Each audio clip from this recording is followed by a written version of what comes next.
Hi guys, I'm KB Kwan from Taste of Asian Food. Today, I want to show you how to prepare chapati, a quintessential Indian food. And as a Chinese, I love it so much, especially when it is freshly made, served with any kinds of curry and dal, perfect for breakfast and as a snack. The ingredient is so simple, you only need flour and water with a little bit of salt and vegetable oil. And it is fun to make and so satisfying when you watch it puff out like an air pillow on a towel. In this video, I want to show you how to make it at home, and thanks for joining me. Let us begin by getting all the ingredients. The simplest chapati is only made with flour and water, but you can add a little bit of salt and some vegetable oil. Mix the flour, vegetable oil, salt and water in a mixing bowl. In this recipe, I use 75 ml of water for 100 grams of atta flour. Mix all the ingredients until it combines and knead it further until it picks up all the flour sticking on the mixing bowl. The amount of water required depends on the type of flour used. If you are unsure, reserve a tablespoon of water and add it to the dough if it is not too wet to handle. Of course, once you have fixed the formula, you can add the exact amount without hesitation. The whole process will take about 5 minutes. The easiest way to knead it is by pressing the dough with your knuckles, and then roll or fold it when the dough is flattened. You can continue kneading in the bowl until it looks like plasticine, which you can leave an impression on it with your finger.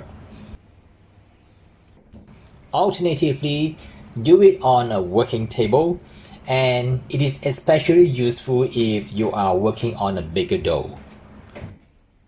The chapati that I make is between 40 to 45 grams each. And you can either divide the dough first or wait until after resting for 20 minutes. It does not make any difference. In this case, I portion it into individual smaller dough first and apply some oil on top to prevent it from drying. Cover it with a damp cloth and let it relax for about 15 to 20 minutes. After resting for 20 minutes, we can start to shape the chapati. First, you need to flour the surface so that the chapati will not stick onto it. I suggest you use either a chopping board or a pastry mat. Flatten a portion of the dough with your palm to become a large disc. Dip it into some flour and shake off the excess before rolling it out. Now it comes to the tricky part of making chapati, that is how to roll the dough to become a round circle. The goal is to roll out the dough into a circle so that it will puff up perfectly during cooking. There's no fixed way to do it, but the method that I show you is one of the best way to keep it close to a circle. I roll out the dough with the rolling pin by applying different pressure to both hands. So I roll out the dough by applying less pressure to my left compared to my right hand. And the left hand is also travel a slightly shorter distance than the right hand. As a result of this motion, the dough rotates a small angle while making each forward stroke. The forward stroke is following the circumference of the dough. That means the path of each stroke is a curve, it's not a straight line. The force of the bended stroke will cause the dough to turn a small angle, provided the work surface is floured adequately.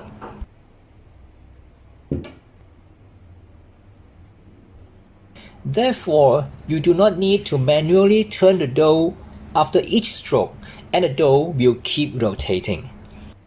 However, if you feel this method is too complicated, you can use any method as long as it forms a circle of even thickness. After you have rolled out the dough, now it's ready to pan fry it. Pan fry the chapati is easier than rolling the dough.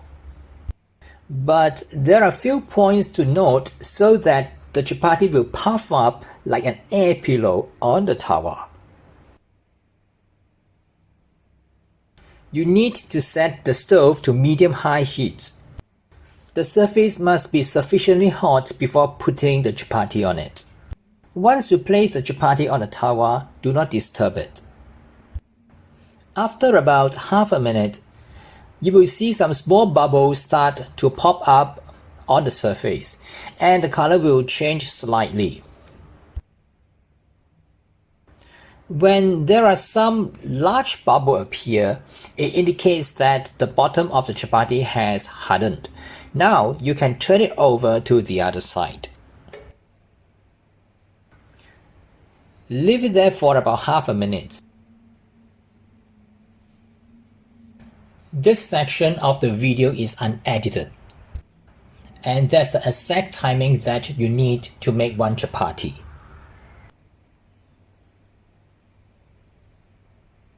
Then leave the chapati with a spatula to check the bottom side's doneness. When some brown spots are started to form, flip it over again so that the side with the brown spot is now on top. Now that's when the magic is happening.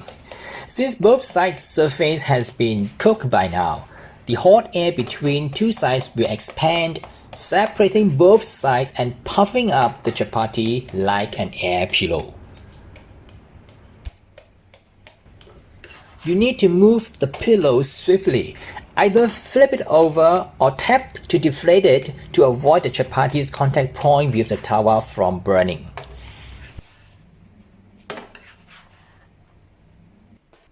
And I would say that's the most spectacular and fun part of making the chapati in the kitchen.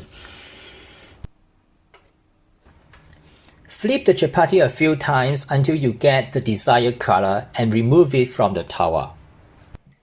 Apply a light coating of ghee on the top surface, especially at the edge, to prevent it from drying out.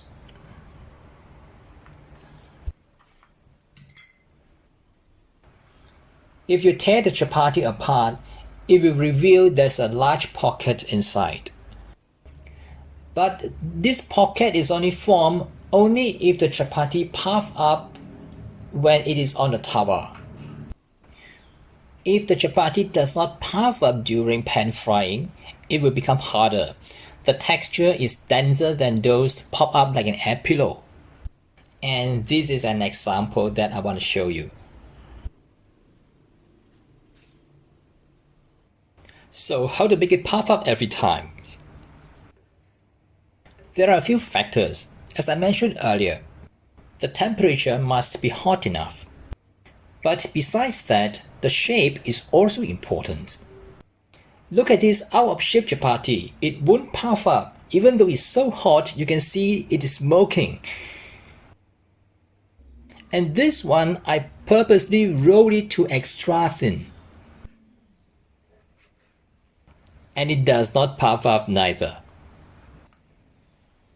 So this time I purposely use another dough of the same weight and make it smaller, and it puffs up.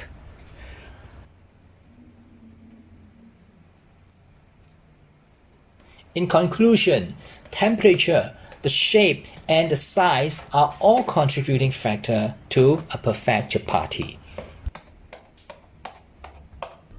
I've just shown you how to make the chapati at home. And if you like to get a recipe, I have included it in the description right below the video. And don't forget to subscribe to my YouTube channel by clicking the subscribe button and give me a like. I'll see you again in some other similar videos very soon, and bye for now.